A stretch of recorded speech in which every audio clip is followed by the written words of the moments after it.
Well, this morning I asked the children, where does God live? And I wish us to think this morning about its implications of where does God live. Does God live in the heavens or here on earth? Does God live in the sanctuaries of our churches? Or does God live in us, in animals? What about the plants and the rocks? The reason why it is important to understand where God lives is it gives us an understanding of what and where is sacred ground. When Moses approached the burning bush to speak to God, he took off his sandals because Moses recognized that he was standing on sacred ground. When Moses and Elijah were appearing to Jesus on the mountaintop, and Peter heard God's voice in the conversation saying, "This is my son of whom I am well pleased," Peter's response was to build 3 dwellings because he recognized that they were on sacred ground. When we are standing on sacred ground, our interaction with God just goes to a whole new level. Each Sunday, we begin our time of worship with the greeting, no matter who you are or where you are at in life's journey. Whether you're a believer, a doubter, or a seeker, you are welcome in this sacred space. What makes this space sacred? I believe it to be sacred space when we come together in love, with our hearts open, and we have invited God into our presence. That is making sacred space. Last week we read about a young man asking God for wisdom. This week we see the same man, he's a little older now, who is dedicating the temple which was built as a dwelling place for God. Now, up till now, God was housed in what we would call the Ark of the Covenant, making it possible for God to be mobile and to be transported wherever the Israelites were moving to. Remember, they were a nomadic people originally. Solomon's father, King David, spent his entire reign unifying the 12 tribes of Israel, establishing Jerusalem as the capital city, making it possible now for the Hebrews to become a settled people, and it gave rise for the opportunity of building a permanent home in which God could dwell in. Scripture tells us that once the ark had been placed in the inner part of the sanctuary, the Holy of Holies, smoke just filled the entire building. Everyone knew that they were in a sacred space on a sacred ground. In Solomon's prayer, Solomon asks that God listen both day and night to the requests of his people. But in a bold move, recognizes that God is too big to be just in this temple or for just one group of people, the Israelites, and asks that God will also hear and honor the prayers of people who come from all over the world and from other religions. When Solomon says, "The heavens, even the highest heaven, cannot contain you, how much less this temple I have built?" Solomon realizes that if God is too big to be contained by any building or even the highest heavens, he also has to understand that God is too big to be contained by any one people or any one religion. Solomon understands that God dwells in and among all of creation. God is not just ecumenical, but interfaith. God dwells in all that is and not contained by any building or any one religious belief or practice. When we are able to understand this reality about God, then our understanding of where and what sacred ground is also will be expanded. So, if sacred ground is more than just a building, then why build a building like a church for God? If it's impossible to contain God in such a space, a specific space, then why set that space apart as sacred? Well, let's think for a minute about our own homes. And that might help answer the question. What are some of the physical and emotional things that we attach to our home? This is a question. What physical or emotional attachments do we attribute to a home? Family, love. Refuge. Anything else? Memories. Pets.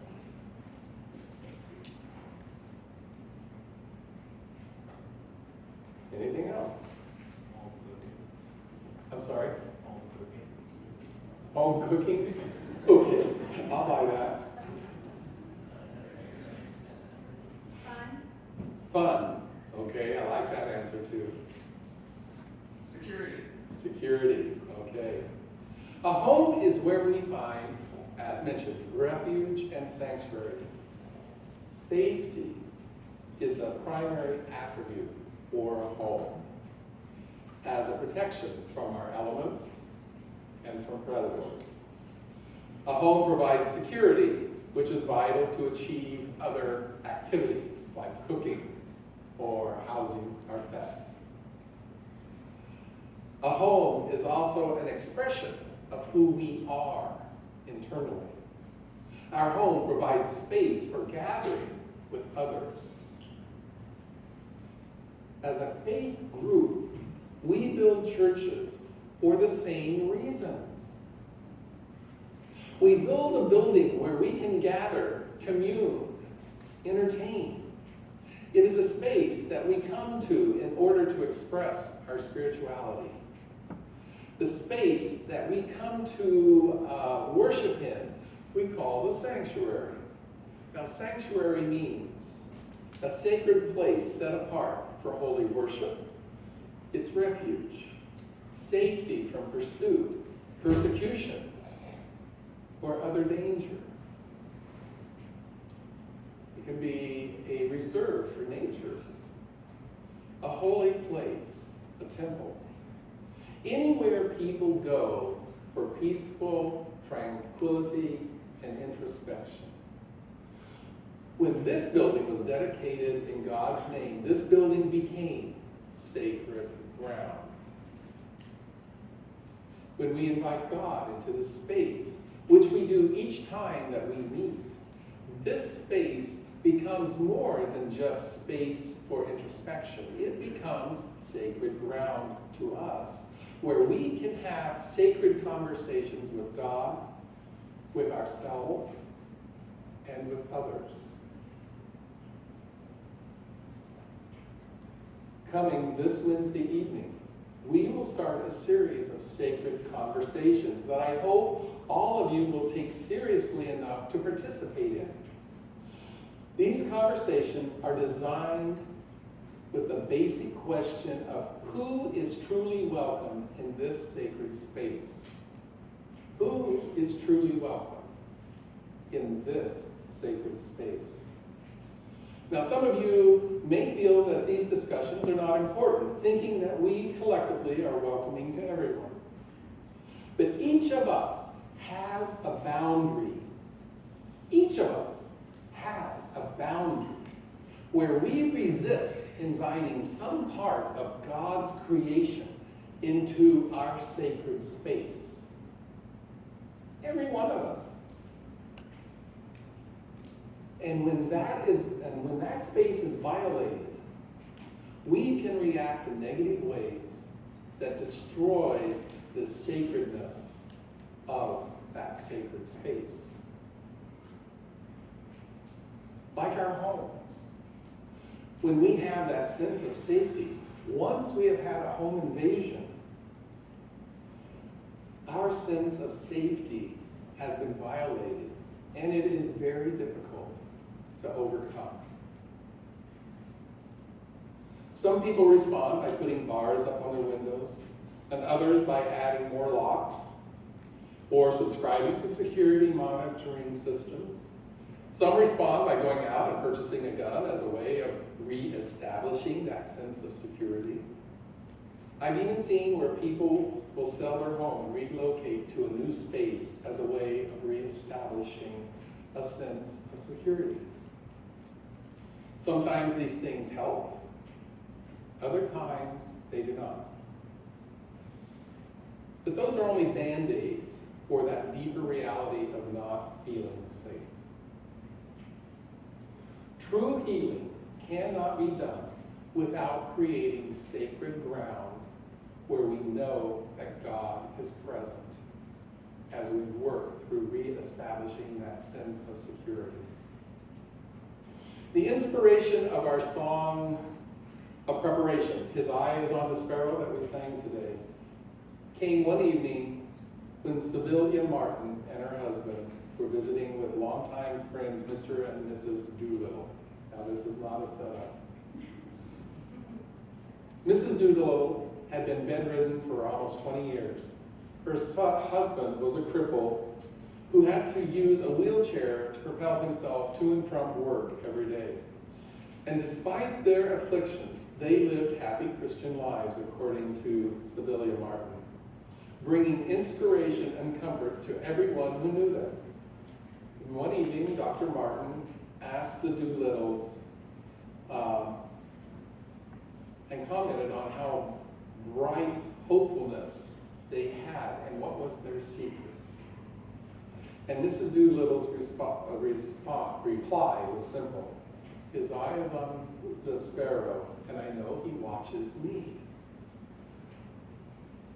The beauty of this simple expression of bounding faith gripped their hearts and fired up the imagination of the Martins, creating the hymn, His eye is on the sparrow, and I know he watches me.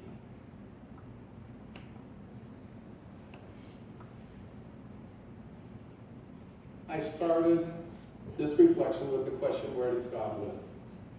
King Solomon understood that God cannot be contained in a single building, but is everywhere. And my second question was, if this is true, then why build a church? The Reverend Catherine Matthews of our UCC Ministries of the National Offices says, as we have said, no place or structure or the whole earth itself can contain God permanently or temporarily. But we humans need a focus point, a base camp, a reminder, a haven, founded in God's name. We need that. We are drawn to sacred ground. So God lives in and through the universe. He can dwell in buildings, but there is no one place that God dwells specifically. And the Apostle Paul speaks about our bodies as if they too are a temple for God. If sacred ground is where God dwells, then our very lives and all of nature are sacred ground, holy ground. As images of God, which is what we are created in, you, me, every person is then sacred ground. If God's eye is on the sparrow, should we not also be responsible to make sure that this space, this